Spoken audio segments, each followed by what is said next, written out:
Hey gang, number one Marmaduke fan here, and this is Marvel before SGW.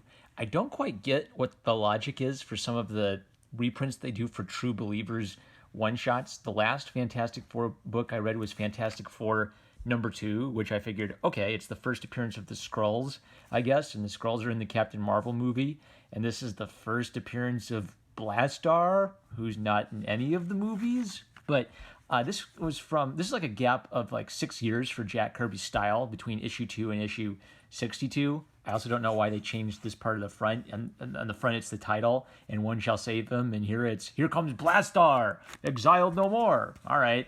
I kind of want to know what the logic is on changing these up for the True Believers line. But it's Fantastic Four #62, and sort of the thesis of this video is how much you can see a style evolving into what becomes famous over time. So #2 was just kind of like a goofy, fun little thing. You know, there were some wonky donkey aliens and some fights, and I feel like issue 62 is Jack Kirby kind of displaying everything that makes his style Jack Kirby-ish, the amazing, over-the-top abstract machinery, just some of the zany abstract colors and shapes of the different zones and subspace worlds and negative worlds. So that evolution is really clear, and it's in a period of just 6 years. So I guess the theme is draw anything enough, and even if you don't have like a very polished illustration style, something's going to emerge. So this is another good example of a good self-contained story where they catch you up on the problem. Sandman attack. And by the way, I looked this up, and this is Flint Marko from Spider-Man. And I don't remember that costume anyway. Maybe I saw it when I read Fantastic Four and I suppressed the memory. But he looks like a court gesture. But Sandman attacked the Fantastic Four, and to save the other three, Reed Richards essentially sacrificed himself and got himself sucked into the negative zone. And the inking for this one is by Joe Sano, who I'd never heard before. But everything else is very Jack Kirby-esque. I also like how they're actually developing some of the romances. And sometimes in comics these would go nowhere, but there was like a romance between Crystal and Johnny Storm that didn't go anywhere because the Inhumans were trapped. And this page is the one I really wanted to talk about. So in all of this, you can kind of see like the crazy rocks and asteroids, the crazy machines and the faces. And Kirby would play around a little bit with photo montage. And what's interesting about this is he does it on just this one page with a machine border around it to kind of like isolate it. And he lets it take up the whole page. So this is pretty experimental. Now, I don't know if I'd like this if Kirby was doing this all the time, but as kind of an experimental one-off effect, it's pretty cool. And he even kind of like makes it fit together where he has the drawing cut out and then white lines over it to kind of try to unify things. But then apart from that, it's mostly like photo collages of planets and galaxies and stuff. So it reminds me of like later when manga would start to implement a lot more digital effects, and with kind of like Photoshop, there'd be this problem of people photoshopping too much and it wouldn't fit with the drawn style. So Kirby's kind of anticipating that because he's thinking ahead a little bit. He is a revolutionary artist in some ways. And he has the same problem of this doesn't really fit with the drawn style, but he sort of almost intuitively found a way of solving that problem by putting this big border around it, and he's doing a bit where this is what the screen looks like to the negative world. So I was just really impressed by that. It's a stunning 2-page spread with really not that much work, just a few tiny figures straight on, a few little ornate details around the machinery, and then the photo montage makes the effect for him. So kind of just not I don't know, just an odd little moment in comics history. So Stan Lee, of course, is writing this purple prose. I even noticed that Ben Grimm, his wording became a lot more blunt and New Yorkese, like they were trying to emphasize those aspects of the characters. And Stan Lee takes a lot of moments to kind of like underscore the sad emotion of it, of watching your friend die and feeling helpless and not being able to do anything about that. Even to the point where the characters kind of say, hey, don't beat a dead horse about it. But Stan Lee kind of like in every scene where they were mourning for Reed Richards, he kind of took a moment to emphasize that, even if it's kind of in a soap opera exaggerated way. Now, this page I thought was just kind of an interesting moment of Stan Lee sort of hinting at his maybe post-humanism or his sort of futurist scientific view, where Reed Richards is kind of coping with his potential death, and he gives this little speech. There will be others, those who come after me, and they will unlock the secrets of the cosmos one by one. For the mind of man is the greatest key in the world, the key which may one day open the door to immortality. So I'm kind of creeped out by immortality. Andrew Clavin talks a lot about how one of the things he doesn't like about superheroes is the post-human aspect to them, where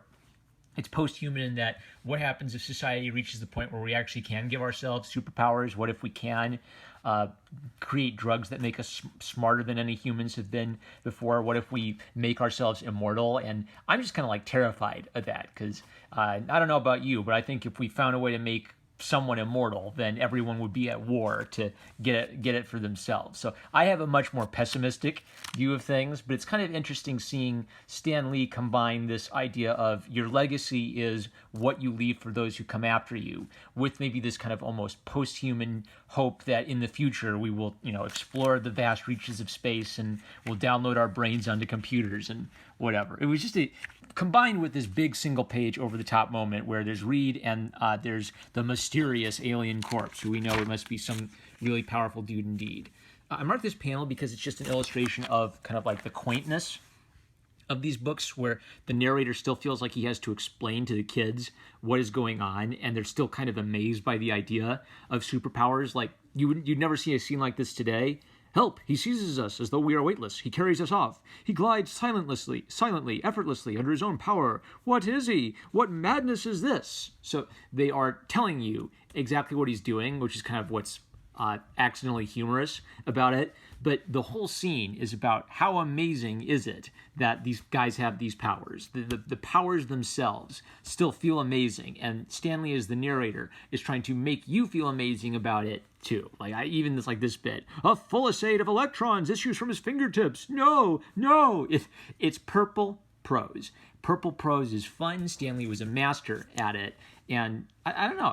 I think that in later years people did kind of ape that style or continue that style, but I think that's something that got lost in the modern age of comics, where they started looking at I think people started getting embarrassed by comics and how childlike they were, so they wanted to be taken more seriously. And as they wanted to be taken more seriously, they started imitating like serious film in the tone and the dialogue. I like this dialogue.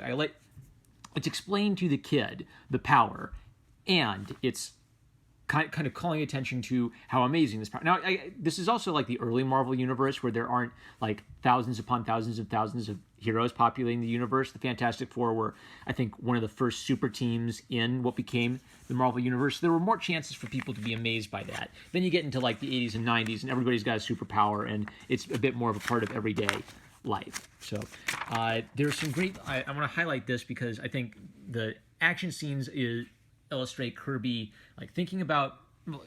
Everyone uses motion line, but something Kirby I think did especially is he'd like turn them into an entire shape, and he's showing the form just with the lines, so the entire form it has been turned into motion lines, not just a few motion lines around a body. And this actually saves him some drawing time, while also creating this sense of like almost like a cartoon effect of them spinning around rapidly.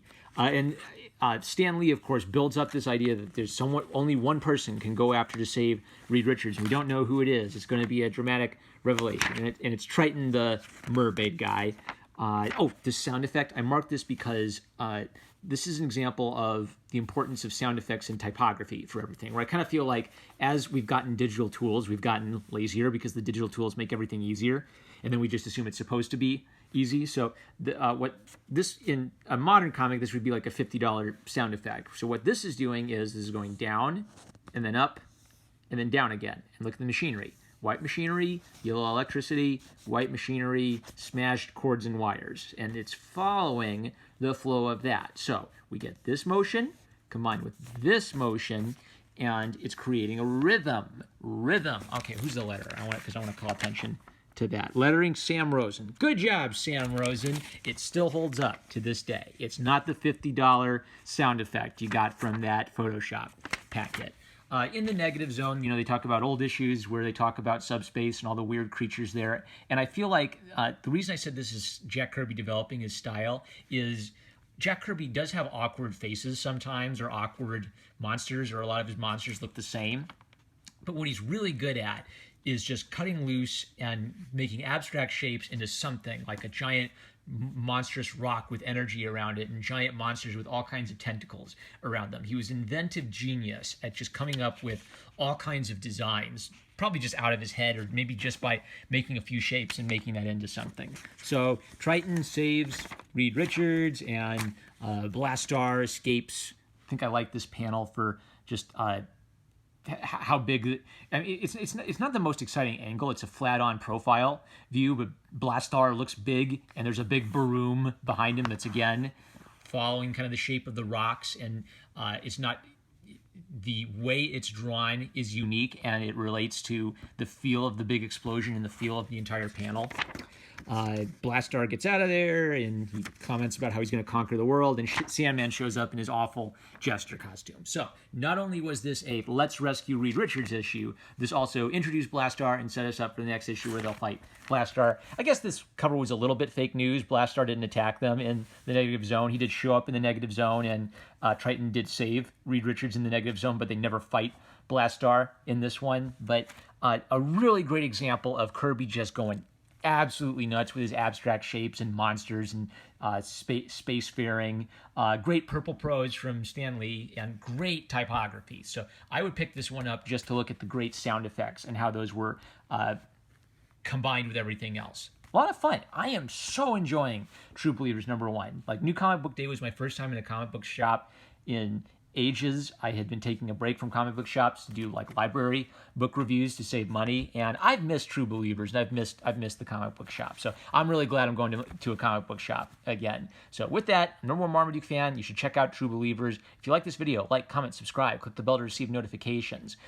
Make sure you're still subscribed because of the evil Google overlords who might delete your subscription. Check out my Subscribe Star if you want to support this channel. Thanks, Subscribe Star supporters. Thank you, Super Chat donators. I love you guys, and I will catch you later.